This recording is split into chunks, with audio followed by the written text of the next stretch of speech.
திடீர் அமைச்சருக்கு சொல்லு அப்புறம் போனான்றது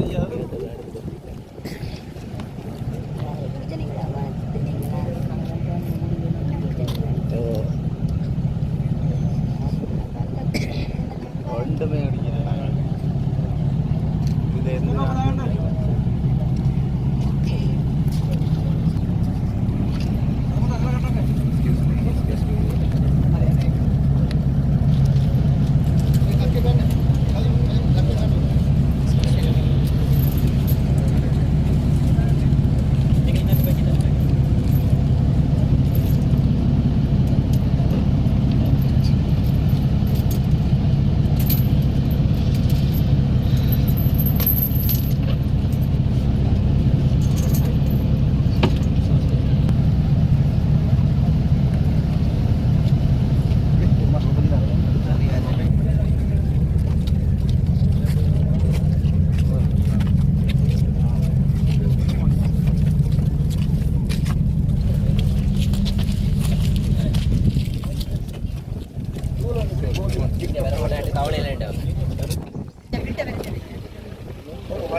முடிச்சுட்டு போடுவோம்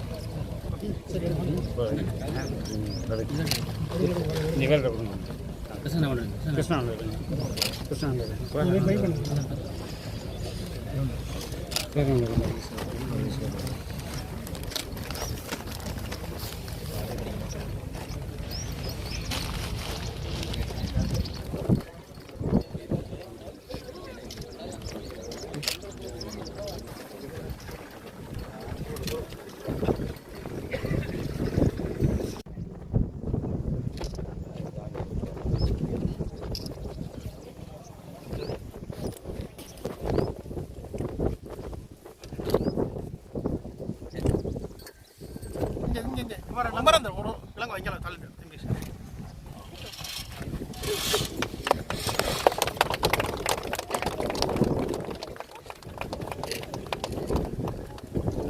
இந்த வட்டி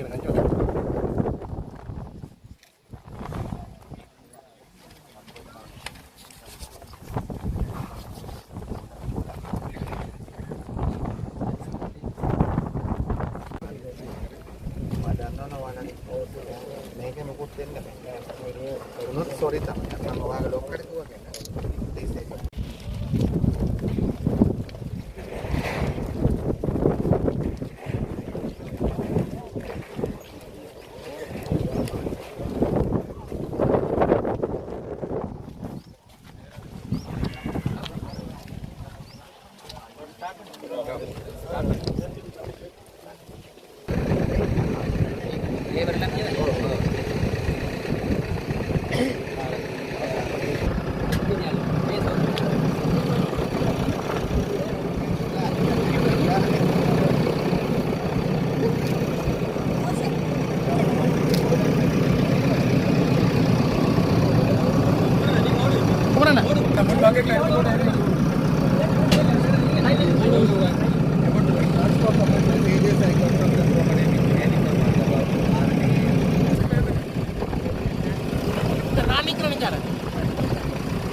போக்குவரத்து நெடுஞ்சாலைகள் மற்றும் நகர்ப்புற மேம்பாட்டு அமைச்சர் மாண்புமிகு உயர் திரு திமல் ரத்நாயக்கா ஐயா அவர்கள்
ராஜன் ராஜன்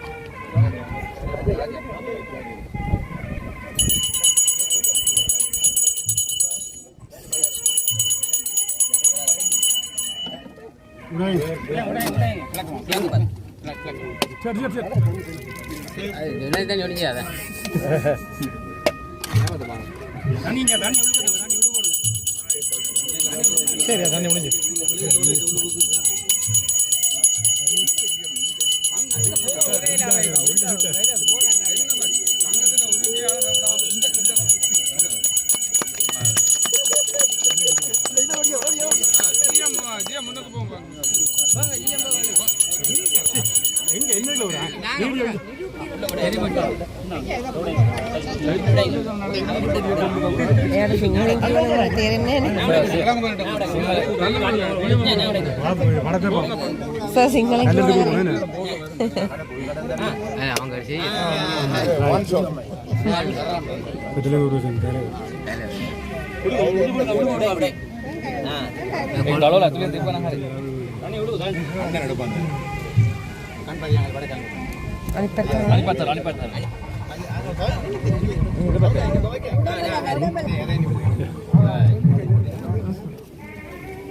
போட்டாச்சு போட்டாச்சு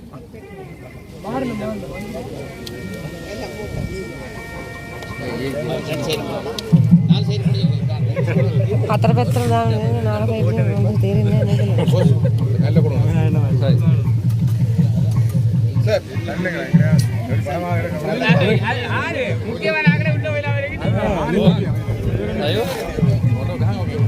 अरे गाना को संग चले ஒரு பிரச்சனை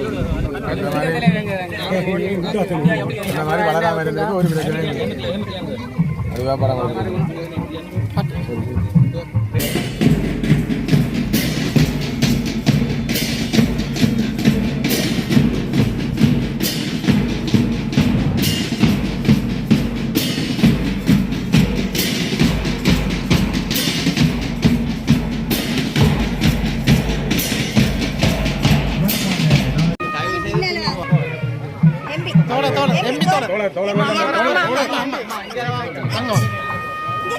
ஐயா உங்களை போன் தெரியும் சீலண்ணா சீலண்ணா இப்படி எங்க ரைட் அப்படி நீங்க என்ன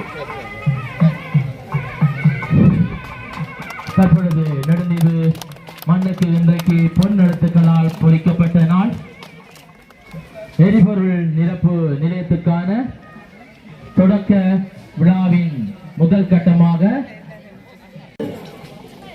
அடுத்து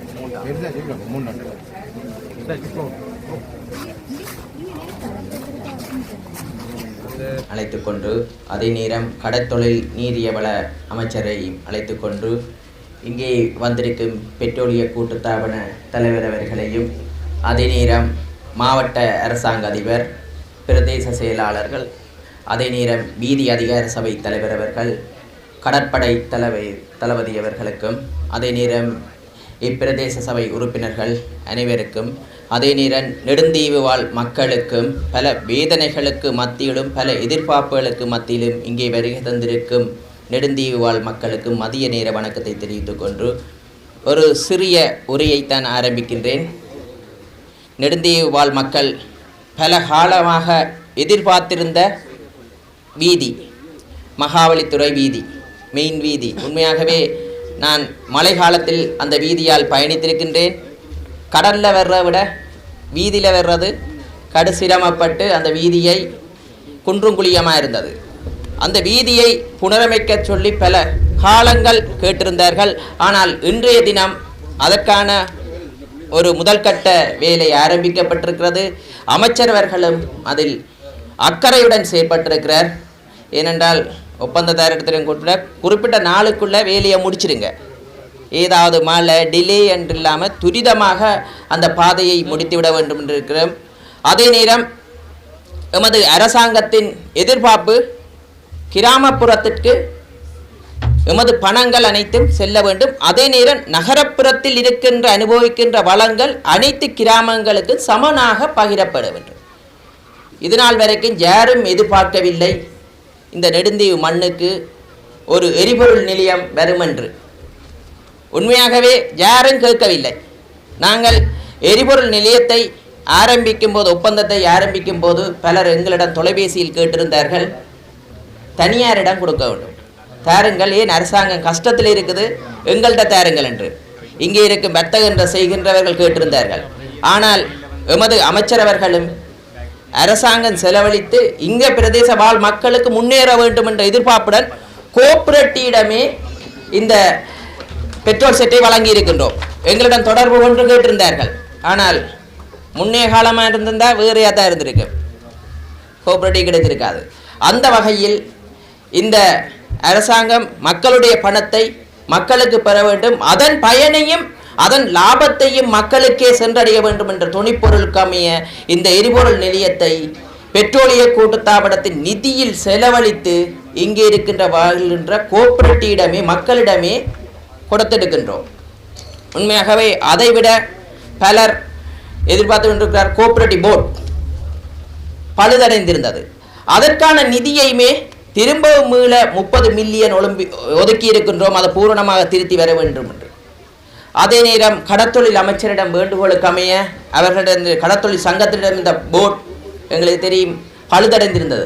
அதற்கு கூட கடற்தொழில் அமைச்சர் 40 மில்லியனை ஒதுக்கி அதையும் திருத்த வேலைக்காக முன்னெடுத்து நிற்கிறார்கள்.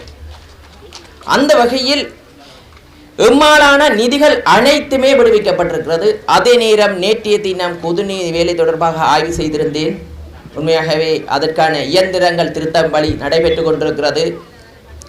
மேலே இருக்கின்ற தகடுகள் உக்கப்பட்டிருக்கிறது. அது கூடவும் நான் உடனடியாக ஆய்வு செய்து உடனடியாக அது துறை சார்ந்த அதிகாரி தலைவர்களுக்கும் படங்கள் ஊடாக இருக்கிறேன். மேற்பக்கத்துக்கு எங்களுக்கு அந்த தண்ணி ஒழாத வகையில் சிறந்த முறையில் இன்றைய சூழ்நிலைக்கு ஏற்ற வகையில் நவீன முறையில் செய்து தரும்படி கேட்டிருந்தேன். அவர்களும் அதுக்கும் சம்மதம் தெரிவித்திருக்கிறார்கள். இன்று அரசாங்கத்தை பொறுத்த வரைக்கும் கேட்கின்ற நிதிகள் அனைத்துமே விடுவிக்க தயார். அதுக்கு நெடுந்தீவுக்கு விடுவிக்க தயார் தாராளம். உடனே இன்றைக்கு அமைச்சரவர்கள் அதில் போய் ரோட் ஓப்பன் பண்ணும்போது உடனே கேட்டார், நாங்கள் நிதிகளை எவ்வளோ வீதிகள் புனரமைக்க வேண்டும் என்று டிஎஸ்ஓரிடம் கேட்டு உடனடியாக கேட்டார். மெட்டீரியல் இருக்கா, மெட்டீரியல் இருந்தால் காசை விடுவிக்கிறான். ஏனென்றால் எங்களுக்கு தெரியும் கடல் போக்குவரத்து அந்த டிலே ஆகிட்டா நிதியை விடுவிச்சும் அதை செய்யலாட்டா ஒரு இடத்துக்கு திரும்பி போகும். நாங்கள் இங்கே இருக்கிற ஒப்பந்ததாரர் உடனடியாக அதில் கேட்டிருந்தார்கள், நிதிகள் அந்த மெட்டீரியல்களை கொண்டு வந்து சேர்க்க முடியுமா இருந்தால் இந்த வருஷத்துக்கான நிதியை மேலதிகமாக அமைச்சிலிருந்து மீளவும் ஒதுக்க, என்னடா சென்ற வருடமும் ஒதுக்கி இருந்த நாங்கள். அந்த வகையில் நெடுந்தீவு மக்களிடம் ஏற்படுகின்ற பிரச்சனைகள் அனைத்தையுமே நிவர்த்தி செய்வதற்கு பூரணமாக இருக்கிற நெடுந்தீவு மட்டுமில்லை அனைத்து தீவுகளையுமே ஒரே கண்ணோட்டத்தில் பார்ப்பதற்கு தீர்மானித்திருக்கிறோம். நீர் பிரச்சனை இருக்கிறது, நீர் பிரச்சனைக்கான புதிய ஆரோ பிளான்ட் ஒன்றை நிறுவுவதற்கு அரசாங்கம் தீர்மானித்திருக்கிறது. எங்களுக்கு தெரியும், முன்னே காலத்தில் நாங்கள் ஒருங்கிணைப்பு குழுவுல கூட்டத்தில் செல்லும்போது லீக் ஆகுது தண்ணி டேங்கில் இருந்து, ஃபுல்லாக நிரம்பிக்கலாது. உண்மையாக சொல்ல வேண்டும், ஒரு தண்ணி டேங்க் காற்றுக்கு சரிஞ்ச வரலாறும் இருக்குது. அவ்வாறான ஒரு நடவடிக்கை தான் முன்னே காலத்தில் எடுக்கப்பட்டது. எம்மை பொறுத்த வரைக்கும் மக்களுடைய பணம், அது எங்களுடைய அரசியல்வாதிகளின் பணம் இல்லை, மக்களுடைய வரிப்பணம். அந்த வரிப்பணம் சிறந்த முறையில் பரிசோதித்து நீண்டு நிலைக்கக்கூடிய திட்டங்களை தான் முன்மொழிவோம். எதிர்வருங்காலத்தில் அவ்வாறான திட்டங்களை கொண்டு அந்த லீக் பண்ணியிருக்கிற தண்ணி டேங்கையும் கூட திருத்தி மீள அதிகளவான தண்ணி சேமிக்கக்கூடிய வகையில் தீர்மானித்திருக்கிறோம். இன்றும் கூட அந்த நீர் வருகின்ற தண்ணீர் வந்து சிறந்த முறையில் இல்லை. அது தொடர்பாகவும் நாங்கள் சேர்மனிடம் தெரிவித்திருக்கின்றோம். அது 2 வாரங்களுக்குள் தாங்கள் பூர்த்தி செய்து தருவதாகவும் ஒரு மெம்பரண்ட் ஒரு பிளான் பலதாக இருக்கிறது, அதை மீள திருத்தி துரிதமாக செய்து தருவதாகவும் நாங்கள் எதிர்வரும் காலத்தில் அந்த பழுதாகிற பிளான்டை யாழ்ப்பாணத்திலேயே பேணி பாதுகாக்கக்கூடிய ஒரு நிலையை ஏற்படுத்தி 2வது கொழும்பிலிருந்து துரிதமாக டெண்டல் கோல் பண்ணி அதை முதலே பர்ச்சேஸ் பண்ணி வைக்கக்கூடிய என்ன கூல் ரூம்லாம் வைக்கணுமாம். அதை என்னோட தீவு பகுதியில் அனைத்துலேயும் இருக்குது. அப்போ அதை யாழ்ப்பாணத்தில் துரிதமாக பேணி வைக்கணும். அது பழுதடையும் போது துரிதமாக மாற்றி விடலாம். அப்போ சிறந்த முறையில் முன்னோக்கி நகர்வதற்கான அனைத்து திட்டங்களை மும்மாலும் ஆலோசித்து அமைச்சரவர்களும் அதை எந்த வகையிலுமே எதிர்ப்பில்லாத வகையில் நிதியை விடுவிக்கிறார்கள். அந்த வகையில் இன்றைய தினம் உங்களது பிரச்சனைகளையும் உங்களது படகு பயணத்தையும் அமைச்சர்கள் பார்த்திருப்பார். எதிர்வருங்காலத்தில் அந்த வடதாரகையிலையும் கூட அந்த ஃபேன் வேலை செய்யல, ரிப்பேரிங் இருக்குது, வெக்கியாக இருக்குது, வந்து போயிருக்கிறோம். ஏனென்றால் எங்களுக்கு தெரியும், அரசனோட முறையில் சர்க்குலரை அனுப்பி எடுக்கிறதுக்கு டிலே ஆகுது. அப்போ நேவியுடனான ஒரு கடற்படையுடனான மெயின்டெனன்ஸுக்கான ஒப்பந்தம் செய்தால் பல்ப் பழுதாக போனாலும் பக்கத்து மாற்றிட்டு அவர் பில்லை கொடுத்தா பேமெண்ட் செய்யக்கூடிய ஒரு நிலையை எதிர்காலத்தில் ஏற்படுத்துவோம். ஏன்டா ஒரு டிலே ஆகும், அதை போய் அந்த ப்ரோசஸ் அங்கே போய் வரக்கடையில் மேலிடத்துக்கு 2 மாதம் 3 மாதம் செல்லும். அப்போ சிநேரம் அந்த ஃபைல் மிஸ் ஆகிட்டேன்டா. அப்போ நாங்கள் துரிதமாக அமைச்சரிடம் கொடுக்கிறோம், சேர்மனிடம் கொடுக்கிறோம். ஒரு ஒப்பந்தத்தை நேவியுடனும் மெயின்டெனனுக்கான ஒப்பந்தத்தை செய்யும் போது துரிதமாக மக்களுக்கு செய்வது. ஏனெண்டா எங்களுக்கு தெரியும், பாதையில் பயணிக்கிறேன்டா பிரச்சனை இல்லை, பக்கத்தில் ஷார்ட்கட் அடித்து பயணிக்கலாம், ஏதாவது பிரச்சனை கப்பல் கடலில். அப்போ அதை துரிதமாக முன்னெடுப்பதற்கான இங்கே வந்து போனபடியாக தான் வர பிரச்சனைகள் தெரிகிறது எங்களுக்கு. வராவிட்டா இப்போ இந்த டென்ட் ஒரு நாள் வந்து நைட் எல்லாம் நின்று எல்லா மக்களிடையும் போய் பார்க்கும்போது இங்கே பெறுற கஷ்டங்கள் எனக்கு தெரிகிறது. எதிர்வரும் காலத்தில் அந்த மக்கள் படுகிற கஷ்டங்கள் அனைத்தையுமே எம்மால் அமைச்சருடன் தெரிவித்து துரிதமாக விடுவித்து மக்களுடைய பிரச்சனையை தெரிவித்து இந்த பிரதேசத்தில் முன்னேறக்கூடிய தொழில்துறையை சுற்றுலாத்துறையை மேம்படுத்துவோம் என்று கூறிக்கொண்டு விடைபெறுகிறேன். நன்றி, வணக்கம். இன்றைய விழாவினுடைய பிரதம விருந்தினராக கொண்டிருக்கின்ற எங்களுடைய அமைச்சர் பிமல் ரத்நாயக் அவர்களே, அதே போன்று பெட்ரோலிய கூட்டுத்தாபனத்தினுடைய தலைவர் ராஜகர்ணா அவர்களே, அதே போன்று அரசாங்க அதிபர் அவர்களே, அதே போன்று எங்களுடைய ஆர்டிஐனுடைய தலைவர் அவர்களே, அதே போன்று இங்கு வருகை தந்திருக்கின்ற நேவி உள்ளிட்ட அனைவருக்கும், அதே போன்று இங்கு வந்திருக்கின்ற அன்பார்ந்த சகோதர சகோதரிகளே, உங்கள் எல்லோருக்கும் எனது வணக்கத்தை தெரிவித்துக் கொண்டு விசேடமாக நான் நினைக்கின்றேன், இன்று இந்த நெடுந்தீவினுடைய வரலாறு என்பது ஒரு நாள் 2 நாள் அல்ல, ஆயிரக்கணக்கான வருடங்கள் வரலாறு. எங்களோட சேர சோழ பாண்டியன் காலத்தின் வரைக்கும் நீள்கின்ற வரலாறு. அப்போ அவ்வாறான வரலாறு மாத்திரமல்ல, இந்த எமது நாட்டை ஆக்கிரமிக்கப்படுகின்ற பொழுது முதல் தடவையாக போர்த்துகேயர் கூட 1505ஆம் ஆண்டு கூட காலடி வைத்த பிரதேசம் இது. அவ்வாறான பிரதேசத்திற்கு அன்றிலிருந்து இன்று வரைக்கும் அதாவது எரிபொருள் நிரப்பும் நிலையம் ஒன்று இருக்கவில்லை. அதனால் இது சரித்திரத்தில் பொன்னெழுத்துக்களால் எழுதப்பட வேண்டிய ஒரு நிகழ்வு.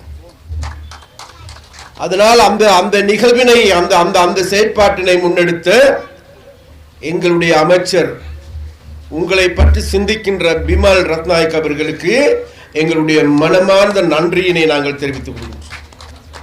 அது மாத்திரமல்ல, அந்த முடிவை எடுத்ததன் பிறகு அதை நடைமுறைப்படுத்துவதற்கு தன்னால் இயன்ற அனைத்து உதவிகளையும் செய்து இந்த இடத்திற்கு இதை உயர்த்தி வைத்து இன்றைக்கு அடிக்கல் நாட்டு விழா நடாத்துகின்ற அளவுக்கு உயர்த்திய எங்களுடைய பெட்ரோலியன் கூட்டுத்தாபனத்தினுடைய தலைவர் ராஜகர்ணா அவர்களுக்கும் எனது மனமார்ந்த நன்றியை நாங்கள் தெரிவித்துக்கொள்வோம். எந்த வகையில் எடுத்துக்கொண்டாலும் கூட இன்றைக்கு உங்களுக்கு எல்லோருக்குமே தெரியும், இன்றைக்கு அதாவது இந்த எரிபொருள் நிரப்பு நிலையம் மாத்திரமல்ல, இங்கு இருக்கின்ற வீதிகள், இங்க இருக்கின்ற குளங்களா, இங்க இருக்கின்ற பாடசாலைகளா, அல்லது இங்க இருக்கின்ற வைத்தியசாலையா, அனைத்துக்குமான உதவிகளை அனைத்தையும் ஒரு புதிய கோணத்தில் இருந்து புதிதாக நிர்மாணிப்பதற்கான செயற்பாடுகளை முன்னெடுத்து வருகின்றனர். கடந்த காலங்களில் 10,000க்கு அதிகமான மக்கள் இந்த பிரதேசத்தில் வாழ்ந்ததாக கூறப்படுகின்றது. இன்றைக்கு மிகவும் குறைவான மக்கள் இருக்கின்ற போதிலும் கூட, ஒரு 1000 குடும்பங்கள் கூட இல்லாத நிலைமையில் இருக்கின்ற போதும் கூட, அந்த பழைய காலத்தின் நிலைமைக்கு எமது நெடுந்தீவு பிரதேசத்தை முன்னேற்றுவதற்கான அனைத்து நடவடிக்கைகளும் எங்களுடைய அரசாங்கத்தின் கீழ் முன்னெடுக்கப்படுகின்றது. அதே போன்று யார் எதை எவ்வாறு கூறினாலும் கூட நெடுந்தீவு மக்கள் என்பவர்கள் உண்மையிலேயே ஒரு தன்னம்பிக்கையுடன் செயல்படுகின்ற மக்கள், ஒரு இலட்சிய வேட்கையோடு செயல்படுகின்ற மக்கள். அது மாத்திரமல்ல, இப்பொழுது இந்த வரவேற்பு நடத்தை ஆடிய எங்களுடைய மாணவ மணிகளை நாங்கள் தேடி பார்க்கின்ற பொழுது மிகவும் பின்தங்கிய பிரதேசமாக இருக்கின்ற எங்களுடைய பாடசாலையில் இருந்து இன்றைக்கு உலகமே பார்க்கின்ற, உலகத்திற்கும் கூட சவால் விடுகின்ற, ஏனைய அனைத்து வசதிகளையும் கொண்டிருக்கின்ற பாடசாலைகளுக்கும் கூட சவால் விடுக்கின்ற அளவுக்கு நாங்கள் யாருக்கும் சளைத்தவர்கள் அல்ல என்பதை வெளிக்காட்டுகின்ற ஒரு நிகழ்வாக இந்த நடனத்தை காணக்கூடியதாக இருக்கின்றது. அதனால் அந்த மாணவிகளுக்கும் அந்த மாணவ மணிகளுக்கும் அதை போன்று அதை பயிற்றுவித்த ஆசிரியர்களுக்கும் எங்களுடைய மனமார்ந்த நன்றியை நாங்கள் தெரிவித்துக் கொள்வோம். அது மாத்திரமல்ல, இந்த முறை இம்முறை எடுத்துக்கொண்டால் எங்களுடைய விசேடமாக எங்களுடைய அமைச்சின் கீழ், எனது அமைச்சின் கீழ் 17 மில்லியன் ரூபாய்க்கான செயற்பாடுகள் ஆரம்பமாகும். அடுத்த வருடம் 150 மில்லியனுக்கான செயற்பாடுகள் முன்னெடுக்கப்படுகின்றது. அது மாத்திரமல்ல, எங்களுடைய பிரஜாசக்தி நிறுவனத்தின் கீழ் செயற்பாடுகள் எடுத்துக்கொண்டால் 32 மில்லியன் ரூபாய் அதற்காக நிதி ஒதுக்கீடு செய்யப்பட்டிருக்கின்றது. அது மாத்திரமல்ல, இப்பொழுது சற்று முன்னர் எங்களுடைய விளையாட்டுத்துறை அமைச்சரோடு பேசுகின்ற பொழுது உங்களுடைய பாடசாலை மைதானத்தை புனரமைப்பதற்காக அவர் சொல்லுகின்றார் 10 மில்லியன் ரூபாய் பெற்று தருகின்றேன் என்று கூட கூறியிருக்கிறார். அந்த வகையில் இன்றைக்கு இருக்கின்ற நெடுந்தீவு அல்ல, நாளைக்கு இதைவிட ஒரு மாற்றமான புதிய கோணத்தில் புத்தளிச்சு பெறுகின்ற ஒரு நெடுந்தீவாக கட்டியெழுப்ப வேண்டிய தேவை இருக்கின்றது. அந்த நெடுந்தீவை கட்டியெழுப்புவதற்கு நெடுந்தீவில் இருக்கின்ற மக்கள் தாங்களுடைய பழைய காம்பீரத்துடன், பழைய கௌரவத்துடன் தலை நிமிர்ந்து நாங்கள் நெடுந்தீவான்கள் என்கின்ற கூறும் அளவு இன்றைக்கு எடுத்துக்கொண்டால் இந்த தீபக பிரதேசம் என்பது பின்தங்கிய பிரதேசம் என்று பறைச்சாற்றுகின்ற பொழுது, எல்லா வகையிலும் கூட இன்றைக்கு பின்தங்கி இருக்கின்றது என்று கூறப்படுகின்ற பொழுது, நாளைக்கு எங்களுடைய அரசாங்கத்தினுடைய செயற்பாட்டின் கீழ் நாளைக்கு நெடுந்தீவில் வாழ்கின்ற அனைவரும் நாங்கள் நெடுந்தீவர்கள் என்கின்ற பெருமையோடு கூறுகின்ற ஒரு நிலைமையை ஏற்படுத்துகின்ற செயற்பாடுகளையும் அபிவிருத்தி வேலை திட்டங்களையும் முன்னெடுப்பதற்கு எங்களுடைய அரசாங்கம் தயாராக இருக்கின்றது.